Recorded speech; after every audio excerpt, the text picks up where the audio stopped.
অ্যালকেনের প্রস্তুতি আমরা পড়েছি। এবার আমরা পড়ব অ্যালকেনের ধর্ম। অ্যালকেনের ধর্মর মধ্যে অ্যালকেনের রাসায়নিক ধর্ম আমরা ডিসকাস করব, কেমিক্যাল প্রপার্টিজ অফ অ্যালকেনস। তো প্রথমেই বলি যে অ্যালকেনের ক্ষেত্রে রাসায়নিক সক্রিয়তা, অ্যালকেনের রাসায়নিক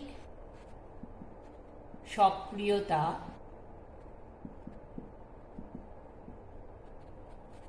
অনেক কম হয়। তার কারণ কি? তার কারণ হিসেবে বলা যায় যে এখানে ধ্রুবীয় বন্ধন নেই, কেবলমাত্র শক্তিশালী CH-CC সিগমা বন্ড রয়েছে, এখানে পাই বন্ড নেই, নিঃসঙ্গ ইলেকট্রন জোড়ও নেই এবং অসম্পূর্ণ অষ্টক বিশিষ্ট কোনো পরমাণুও নেই। আবার অষ্টক সম্প্রসারণ ঘটাতে পারে এমন কোনো পরমাণুও নেই। তাহলে 1 নম্বর ধ্রুবীয় বন্ধন নেই।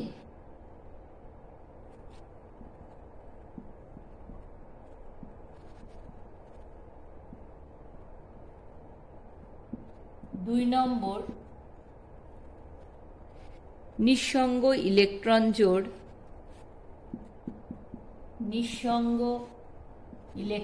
জোড়, পাই বন্ধন এর অনুপস্থিতি।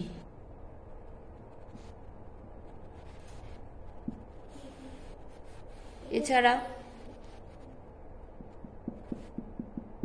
অষ্টক সূত্রের ব্যতিক্রম ঘটবে এমন কোনো পরিস্থিতিও নেই, অর্থাৎ অসম্পূর্ণ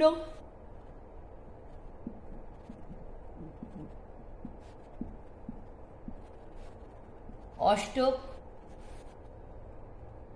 আছে এমন কোনো পরমাণু নেই। অসম্পূর্ণ অষ্টকের অনুপস্থিতি। নাম্বার 4, অষ্টক সম্প্রসারণ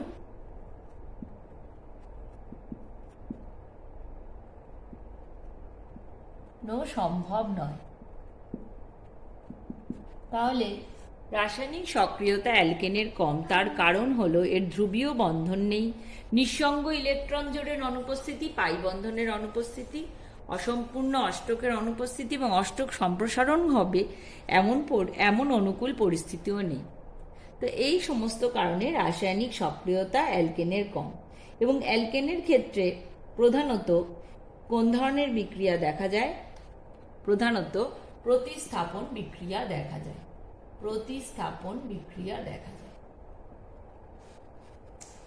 যাই হোক, একদম প্রথমে আমরা ডিসকাস করব অ্যালকেনের দহন। অ্যালকেনের দহন, এই দহন প্রক্রিয়া বলতে কি বোঝায়? দহন প্রক্রিয়া বলতে বোঝায়, দহন হলো বায়ু বা অক্সিজেনের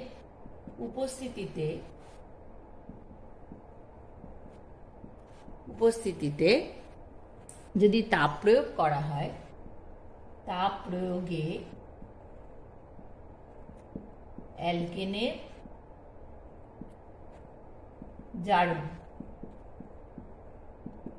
বেসিক্যালি এই প্রক্রিয়াটি হলো অ্যালকেনের দহন। এবার এই অ্যালকেনের দহন, এই প্রক্রিয়ায় কি হয়? কার্বনের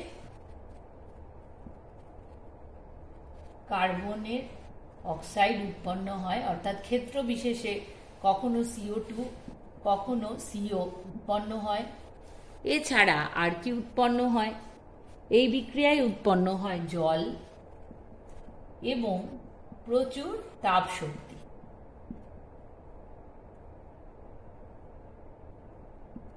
তাহলে দহন হলো কি না, বায়ুর বা অক্সিজেনের উপস্থিতিতে তাপ প্রয়োগে অ্যালকেনের জারণ, যার ফলে কার্বনের বিভিন্ন অক্সাইড, জল এবং প্রচুর তাপশক্তি উৎপন্ন হয়। তো এই দহন প্রধানত দুই প্রকারের হয়। এক হলো সম্পূর্ণ দহন পর্যাপ্ত বায়ুর উপস্থিতিতে ঘটে, অপরটি হলো অসম্পূর্ণ দহন অপর্যাপ্ত বায়ুর উপস্থিতিতে ঘটে। তাহলে সম্পূর্ণ দহন, আমরা সম্পূর্ণ দহনের একটা উদাহরণ দেখছি। সম্পূর্ণ দহনে কি হয়, অ্যালকেনের সাথে পর্যাপ্ত পরিমাণ অক্সিজেনের বিক্রিয়ায় কি হয়, অ্যালকেনের জারণ ঘটে এবং তার ফলে উৎপন্ন হয় কি, কার্বন ডাই অক্সাইড এবং জল। তাহলে সম্পূর্ণ দহনে অ্যালকেনের জারণে উৎপন্ন হয় কার্বন ডাই অক্সাইড ও জল। এক্সাম্পল হিসেবে আমরা নিলাম methane plus O2, CO2 plus H2O balance করে 2H2O এবং 2O2। এই বিক্রিয়ায় উৎপন্ন হয় তাপ, এবং এই তাপ এর পরিমাণ কি, হিট অফ তাপমোচী বিক্রিয়াটি -213 কিলো ক্যালোরি পার মোল, -200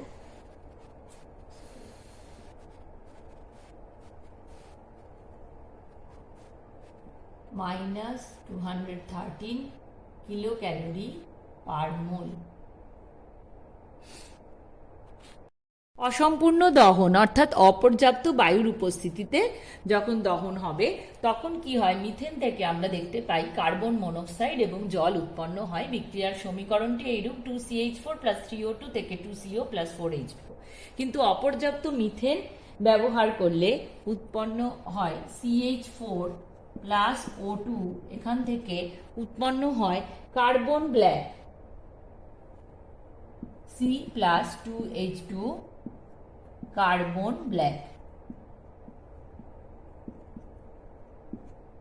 তাহলে এই গেল সম্পূর্ণ এবং অসম্পূর্ণ দহন।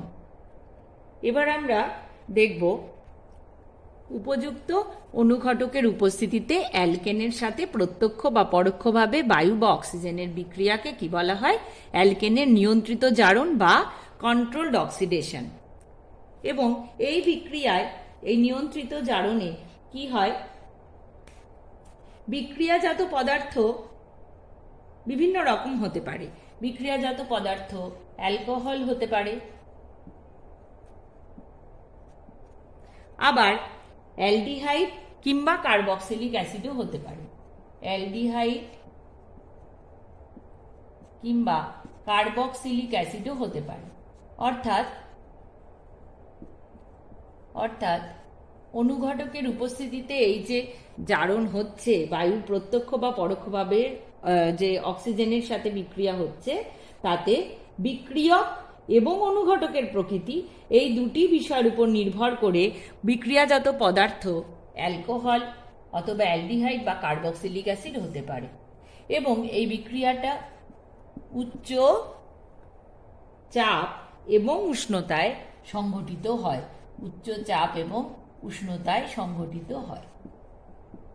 তাহলে মিথেনের ক্ষেত্রে এই নিয়ন্ত্রিত জারণে কি উৎপন্ন হচ্ছে, দেখো মিথেনের সাথে যখন অক্সিজেনের নিয়ন্ত্রিত জারণ হয় সেক্ষেত্রেও আমরা ভিন্ন ভিন্ন প্রোডাক্ট বিক্রিয়াজাত পদার্থ দেখতে পাই। কেন না, অনুঘটকের উপর নির্ভর করে। যখন তামার টিউবের উপর 100 অ্যাটমসফিয়ারিক প্রেসারে, কপার টিউবের উপর, তামার নলের উপর 100 ATM প্রেসারে, 100 ATM প্রেসারে একে 250 থেকে 250 থেকে 275 ডিগ্রি সেলসিয়াস টেম্পারেচারে চালনা করা হয়, তখন মিথেন থেকে উৎপন্ন হয় কি, মিথেন থেকে উৎপন্ন হয় মিথানল। মিথেন থেকে উৎপন্ন হয় তখন মিথানল। আবার ওই মিথেনকেই যখন অন্য একটি অনুঘটক MO2O3 উপস্থিতিতে মিথেন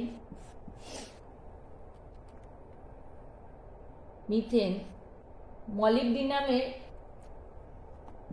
MO2O3 মলিবডিনাম অক্সাইডের উপস্থিতিতে যখন তাকে উত্তপ্ত করা হচ্ছে নিয়ারলি 450 ডিগ্রি সেলসিয়াস এবং উচ্চ চাপে উত্তপ্ত করা হচ্ছে, তখন বিক্রিয়াজাত পদার্থ কি হচ্ছে? ফর্মালডিহাইড, HCHO এবং জল।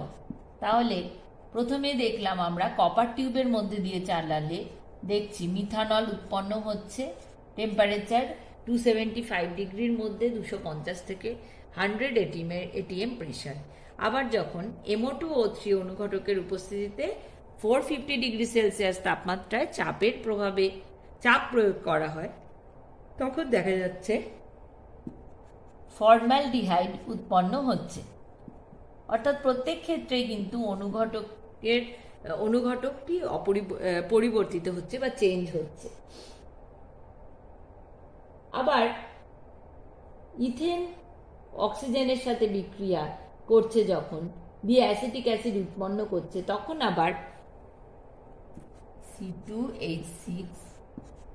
C2H6 যখন অক্সিজেনের সাথে বিক্রিয়া করছে, কোন ক্যাটালিস্ট বা অনুঘটক? Ag2O সিলভার অক্সাইড এর উপস্থিতিতে সিলভার অক্সাইডে তখন বিক্রিয়াজাত পদার্থ হচ্ছে অ্যাসিটিক অ্যাসিড প্লাস জল। তাহলে বিক্রিয়াজাত পদার্থ কিন্তু বিক্রিয়কের প্রকৃতির উপর নির্ভরশীল।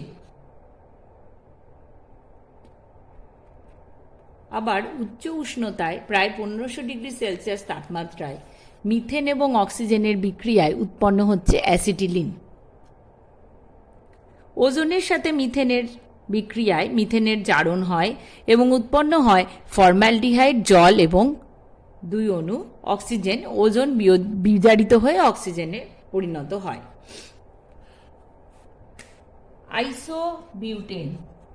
আইসোবিউটেনের কেমেনোফোর সহযোগে এর জারণ হয় কেমেনোফোরের সাথে বিক্রিয়ায় বা পটাশিয়াম পারম্যাঙ্গানেটের সাথে বিক্রিয়ায় উৎপন্ন হয় কি? উৎপন্ন হয় টারশিয়ারি বিউটাইল অ্যালকোহল।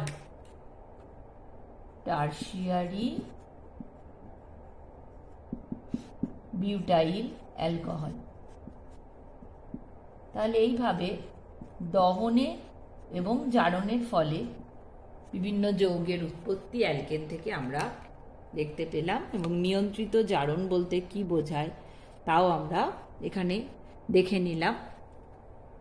বিভিন্ন ধরনের প্রোডাক্ট হচ্ছে, কখনো কার্বন ডাই অক্সাইড, কখনো কার্বন মনোক্সাইড, আবার কখনো মিথেন থেকে হচ্ছে অ্যালকোহল, অ্যালডিহাইড।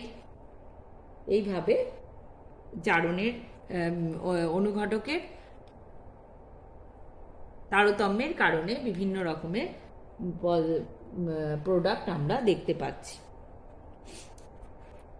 স্টিমের সাথে বিক্রিয়া, এই বিক্রিয়াতেও কি হয়? জারণ ঘটে এবং এখানে মিথেনকে কি করা হচ্ছে? যদি প্রায় 800 to 900 ডিগ্রি সেলসিয়াস তাপমাত্রায় তাকে অ্যালুমিনিয়ার উপরে রাখা নিকেল অনুঘটকের উপস্থিতিতে এই বিক্রিয়াটা ঘটছে। তাহলে মিথেনের সাথে বিক্রিয়া হচ্ছে, কার? স্টিমের বিক্রিয়া হচ্ছে, অর্থাৎ H2O। এখানে অনুঘটকটা কি? অনুঘটক হলো অ্যালুমিনিয়ার উপরে রাখা নিকেল অনুঘটক। তাহলে নিকেল অনুঘটক অ্যালুমিনিয়ার উপরে রাখা।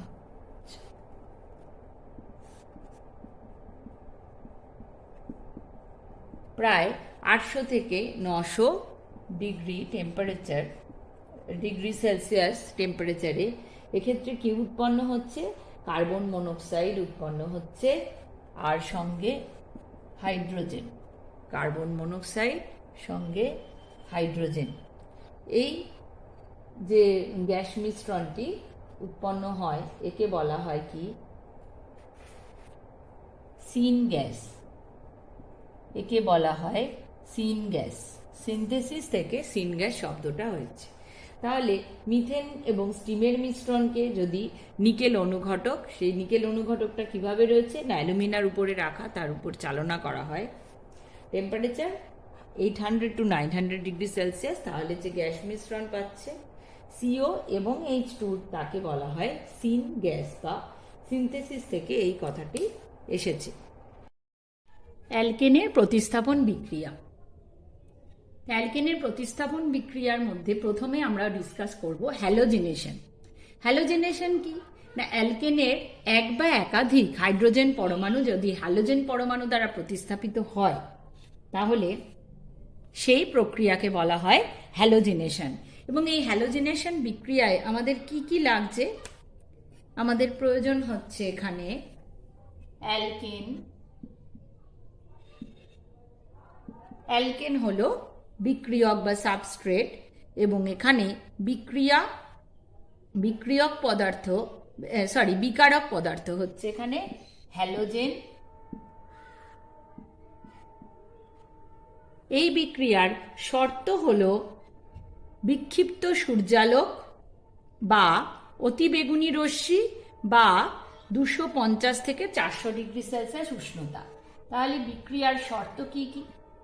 বিক্ষিপ্ত সূর্যালোক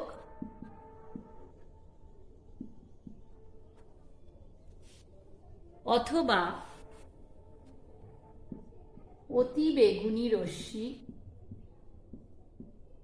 বা ইউভি রে, অথবা 250 থেকে 400 ডিগ্রি সেলসিয়াস উষ্ণতা। বিক্রিয়াজাত পদার্থ কি? Alkyl halide. Alkyl halide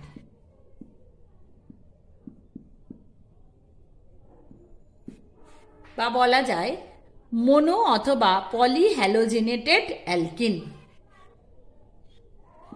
mono অর্থাৎ মোনো মানে একটি হাইড্রোজেন পরমাণু হ্যালোজেন দ্বারা প্রতিস্থাপিত হচ্ছে, পলি মানে একাধিক, মোনো বা পলি হ্যালোজেনেটেড অ্যালকিন। হ্যালোজেনেটেড মানে হাইড্রোজেন, হ্যালোজেনেটেড মানে হাইড্রোজেন পরমাণু যখন হ্যালোজেন দ্বারা প্রতিস্থাপিত হচ্ছে। এবার আমরা এই বিক্রিয়া এক্সাম্পলের সাহায্যে এক্সপ্লেন করব। কয়েকটা হ্যালোজেনেশন বিক্রিয়ায় হ্যালোজেনের যে বিভিন্ন যে হ্যালোজেন পরমাণু, সেই হ্যালোজেন পরমাণুর সক্রিয়তার ক্রম কিরকম হয়? F2 greater than Cl2 greater than Br2 greater than I2 হলো সক্রিয়তার ক্রম।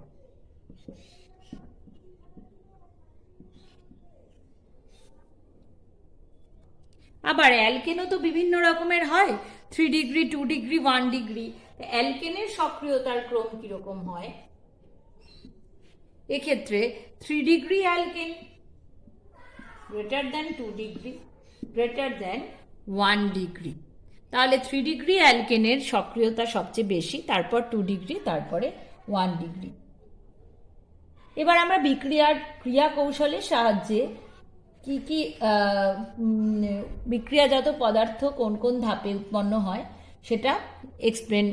সেটা আমরা ডিসকাস করব। তো তার আগে আমরা যেহেতু মিথেনের বিক্রিয়াটা ক্লাস 10 থেকেই আমরা কিন্তু মিথেনের হ্যালোজিনেশন পড়েছি, তাই একটু মনে করে নিই পরপর কি কি বিক্রিয়াজাত পদার্থ উৎপন্ন হয় মিথেনের হ্যালোজিনেশনে। Cl2H নিউ, তাহলে প্রথম ধাপে একটি হাইড্রোজেন পরমাণু প্রতিস্থাপিত হয়ে উৎপন্ন হয় CH3Cl বা মিথাইল ক্লোরাইড। দ্বিতীয় ধাপে অপর একটি হাইড্রোজেন অপসারিত হচ্ছে, তাহলে CH2Cl2 মিথিলিন ক্লোরাইড। তারপরের ধাপে অপর একটি হাইড্রোজেন পরমাণু প্রতিস্থাপিত হচ্ছে এবং তখন তৈরি হচ্ছে CH Cl3, যাকে আমরা ক্লোরোফর্ম বলি। আবার তারপরের ধাপে সর্বশেষ হাইড্রোজেন পরমাণুটি প্রতিস্থাপিত হয় এবং ফাইনালি তৈরি হচ্ছে CCl4 বা কার্বন টেট্রাক্লোরাইড। আবারও বলি, প্রথম ধাপে একটি হাইড্রোজেন পরমাণু ক্লোরিন দ্বারা প্রতিস্থাপিত হয়ে মিথাইল ক্লোরাইড, দ্বিতীয় ধাপে অপর হাইড্রোজেন পরমাণু প্রতিস্থাপিত হয়ে মিথিলিন ক্লোরাইড এবং তারপরে অপর হাইড্রোজেন পরমাণু প্রতিস্থাপিত হয়ে ক্লোরোফর্ম এবং ফাইনালি সবকটি হাইড্রোজেন পরমাণু প্রতিস্থাপিত হচ্ছে এবং উৎপন্ন হচ্ছে CCl4। তাহলে একই রকমভাবে আমরা দেখব যে ইথেনের ক্ষেত্রে বিক্রিয়াজাত পদার্থগুলি কি কি হয়, কিন্তু তার আগে আমরা বিক্রিয়ার ক্রিয়া কৌশলটা একবার বুঝে নেব। অ্যালকেনের হ্যালোজেনেশন কিরকম বিক্রিয়া, এর মেকানিজমটা কি?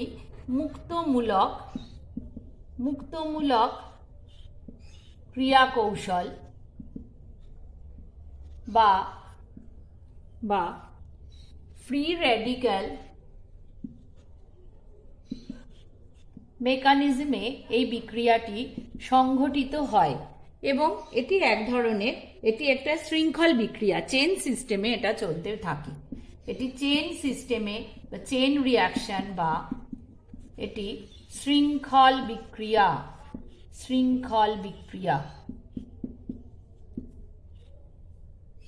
এই বিক্রিয়ার বিভিন্ন যে আমরা এখানে এখন দেখব যে কি করে মিথেনের ক্লোরিনেশন ধাপে ধাপে হয়। তাহলে প্রথম ধাপ স্টেপ ওয়ানকে কি বলা হচ্ছে? স্টেপ ওয়ানকে বলা হয় চেনটা শুরু হচ্ছে, শৃঙ্খলের সূচনা, বা ইংলিশে যাকে বলে চেন ইনিশিয়েশন।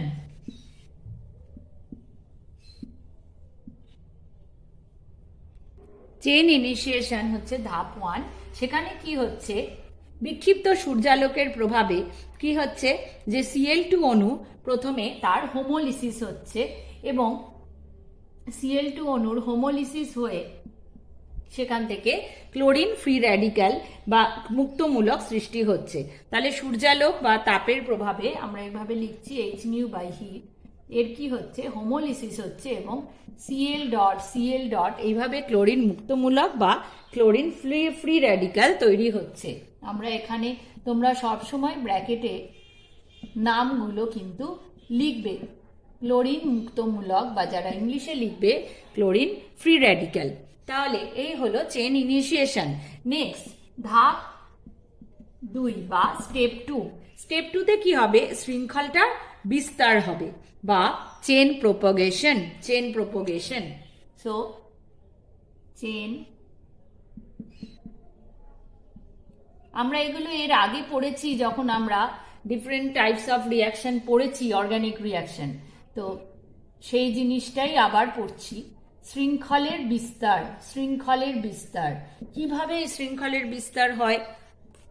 এক্ষেত্রে কি করব, এই যে Cl যে মুক্তমূলক তৈরি হবে সেই Cl মুক্তমূলক তখন কি করে যে CH4 থেকে, অর্থাৎ আমাদের স্টার্টিং মেটেরিয়াল কি CH4 থেকে কি করে, একটা H পরমাণুকে গ্রহণ করে।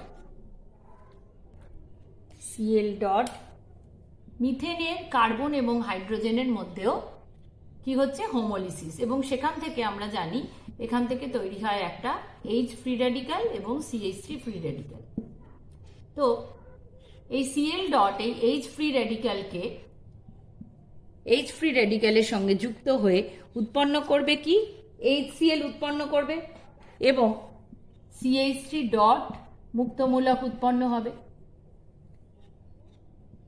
তাহলে এখান থেকে উৎপন্ন হচ্ছে একটা মিথাইল মুক্তমূলক। এখানেও কি নাম লিখবে, মিথাইল মুক্তমূলক উৎপন্ন হচ্ছে এবং HCl উৎপন্ন হচ্ছে। তো তারপরে কি হচ্ছে, এই মিথাইল মুক্তমূলক তখন আবার কি করবে, Cl2 অণু থেকে আবার একটি Cl পরমাণুকে সে গ্রহণ করে, Cl মুক্তমূলককে সে গ্রহণ করে, Cl এখান থেকে যে মুক্তমূলক তৈরি হয় তার সাথে আবার সেই সিএল ডটের সঙ্গে CH3 ডট যুক্ত হয়ে তৈরি করে CH3Cl, এবং আবার একটি Cl ডট এখানে মুক্ত হচ্ছে। এই Cl ডট এবং এই CH3Cl থেকে আবার কি হচ্ছে, এই Cl ডট হাইড্রোজেন ফ্রি র্যাডিক্যালকে পাচ্ছে। কিরকম? সিমিলার কাইন্ড অফ রিয়াকশন চলতেই থাকছে আর কি, এইভাবে প্রসেসটা আর কি চলতে থাকে। CH3Cl ভেঙে যাচ্ছে এইভাবে, এবং এখানে আবার হোমোলিসিস হচ্ছে। হোমোলিসিস হয়ে এখান থেকে আবার HCl তৈরি করছে। অর্থাৎ Cl ডট ফ্রি র্যাডিক্যাল ভীষণই অ্যাক্টিভ স্পিসিস, সে কখনোই এরকম ফ্রি র্যাডিক্যাল হয়ে থাকতে চায় না। সে আর একটা ইলেকট্রনকে সর্বদা ও গ্রহণ করতে চায়, যেখান থেকে সে যার সাথে সে যুক্ত হতে পারে। তাহলে এই CH2Cl ডট প্লাস HCl আবার তৈরি হলো। এবং CH3Cl ডট কি করবে, আবার একটা মুক্তমূলককে গ্রহণ করতে চাইবে। সে তখন কি করবে, Cl এর থেকে আবার Cl এর হোমোলিসিস চলতেই থাকছে, এবং এইভাবে ও আর একটা ক্লোরিন পরমাণুর সঙ্গে, ক্লোরিন মুক্তমূলকের সঙ্গে জুড়ে গিয়ে CH2Cl2 প্লাস HCl উৎপন্ন, CH2Cl2 plus Cl dot. Once again এই Cl ডট আবার একে শান্তিতে থাকতে দিচ্ছে না। কাকে থাকতে দিচ্ছে না? আবার CH2Cl2 থেকে আবার হোমোলিসিস ঘটছে, এবং ও ওখান থেকে একটা H ডটকে টেক আপ করছে, এবং আবার CH2Cl2 মুক্তমূলক তৈরি হলো এবং HCl উৎপন্ন হলো। এই CH2Cl2 মুক্তমূলক তখন কি করছে, Cl এর হোমোলিসিস ঘটছে এবং Cl ডটকে গ্রহণ করছে। তার ফলে CH2Cl3 ডট প্লাস কি হচ্ছে,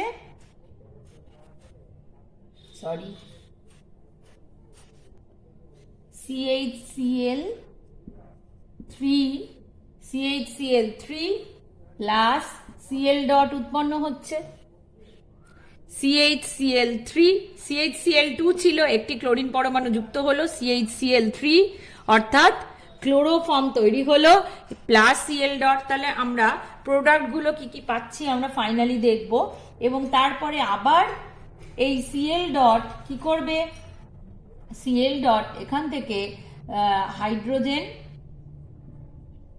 ফ্রি র্যাডিক্যালকে আবার গ্রহণ করবে, অর্থাৎ এখানে আবার হোমোলিসিস হবে, এবং ফাইনালি তৈরি হবে কি, CCl3 dot plus HCl, CCl3 dot plus HCl। Last step এবার কি হবে, ফাইনাল স্টেপ, এই CCl3 ডট তখন আবার Cl2 হোমোলিসিস ঘটিয়ে হোমোলিসিস থেকে উৎপন্ন হওয়া Cl ডটের সঙ্গে যুক্ত হয়ে CCl4 প্লাস Cl ডট। ঠিক আছে, তাহলে চেইন প্রোপাগেশন রিয়াকশনটা স্টেপটা আমরা আরেকবার ভালো করে বুঝে নিই। দেখো, চেইন প্রোপাগেশন বা শৃঙ্খলের বিস্তার কিভাবে হলো। একদম প্রথমে যে Cl ডট মুক্তমূলককে আমরা পেয়েছিলাম, যে ক্লোরিন মুক্তমূলক বা Cl ডট, সে কি করছে, মিথেনের থেকে কার্বন আর হাইড্রোজেনের মধ্যে যে বন্ড, সেই বন্ডের হোমোলিসিসের ফলে উৎপন্ন হওয়া H ডটের সঙ্গে যুক্ত হয়ে HCl উৎপন্ন করছে, এবং এখান থেকে একটা মিথাইল মুক্তমূলক উৎপন্ন হচ্ছে। তার পরবর্তী ধাপে এই মিথাইল মুক্তমূলক সে কি করছে, তখন সে চুপ করে থাকবে না, সেও একটা ইলেকট্রন চাই। সে আবার পুনরায় Cl2 থেকে উৎপন্ন হওয়া Cl ডটের সঙ্গে যুক্ত হয়ে মিথাইল ক্লোরাইড উৎপন্ন হচ্ছে। তাহলে আমাদের ফার্স্ট স্টেপে প্রোডাক্টটা কি, মিথাইল ক্লোরাইড CH3Cl। তারপরে কি হচ্ছে, এই যে Cl ডট এখানে আমরা পেয়েছিলাম অ্যাক্টিভ স্পিসিস, সে কি করে এই মিথাইল ক্লোরাইড থেকে আবার একই রকম ভাবে যেভাবে মিথেনে হয়েছিল সিমিলার কাইন্ড অফ হোমোলিসিস এখানে হচ্ছে এবং CH2Cl ডট প্লাস HCl উৎপন্ন হচ্ছে। এই CH2Cl ডট এই মুক্তমূলক সে আবার ক্লোরিনের হোমোলিসিসের ফলে উৎপন্ন হওয়া Cl ডটের সাথে বিক্রিয়া করে যুক্ত হয়ে উৎপন্ন করছে CH2Cl2 অর্থাৎ মিথিলিন ক্লোরাইড এবং আবার ওই Cl ডট মিথিলিন ক্লোরাইডের থেকে যে মুক্তমূলক পাচ্ছে হাইড্রোজেন মুক্তমূলক পাচ্ছে তার সঙ্গে HCl হয়ে বেরিয়ে যাচ্ছে এবং আবার একটি মুক্তমূলক তৈরি করছে।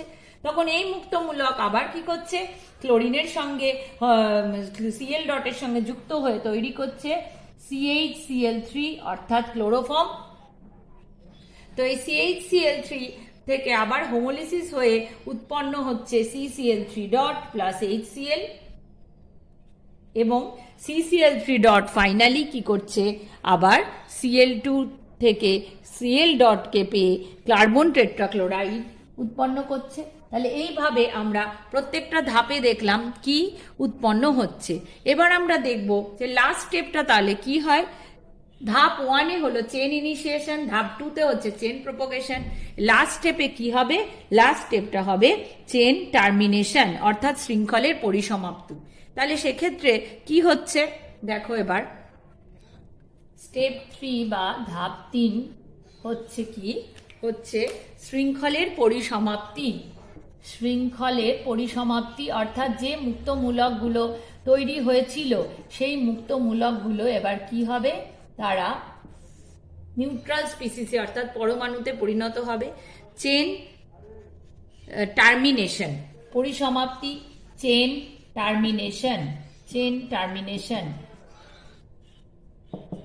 টার্মিনেশন তাহলে এখানে মুক্তমূলকগুলো কি কি তৈরি হয়েছিল দেখো আমরা পেয়েছি Cl ডট, আমরা পেয়েছি CH3 ডট, এমনি করে সমস্ত যে মুক্তমূলকগুলো আমরা পেয়েছিলাম তারা কি হয় এই ধাপে জুড়ে যায় এবং Cl2 CH3 ডট জুড়ে গিয়ে CH3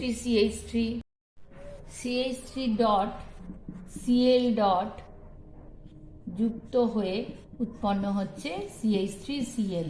তাহলে এইভাবে চেন টার্মিনেশন হচ্ছে।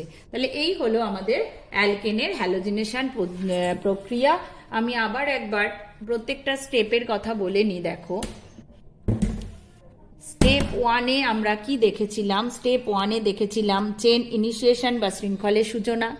তারপরে স্টেপ 2-তে আমরা শৃঙ্খলের বিস্তার দেখেছি কিভাবে প্রত্যেকটা মুক্তমূলক আবার একটা করে মুক্তমূলক সৃষ্টি করছে এবং সেখান থেকে তারা নিউট্রাল স্পিসিসে পরিণত হচ্ছে এবং প্রথম ধাপে CH3Cl তারপর CH2Cl2 তারপর CHCl3 ক্লোরোফর্ম লাস্টে CCl4 কার্বন টেট্রাক্লোরাইড উৎপন্ন করছে। লাস্ট স্টেপটা আমরা কি দেখলাম লাস্ট স্টেপটা হচ্ছে শৃঙ্খলের পরিসমাপ্তি। শৃঙ্খলের পরিসমাপ্তিতে আমরা দেখলাম যে কিভাবে মুক্তমূলকগুলো একে অন্যের সঙ্গে জুড়ে যাচ্ছে এবং নিউট্রাল স্পিসিস তৈরি হচ্ছে। নেক্সট রিয়াকশন আমরা পড়ব নাইট্রেশন। তার আগে আমরা হ্যালোজিনেশন সম্বন্ধে আরো কতগুলো বিষয় আলোচনা করে নিই।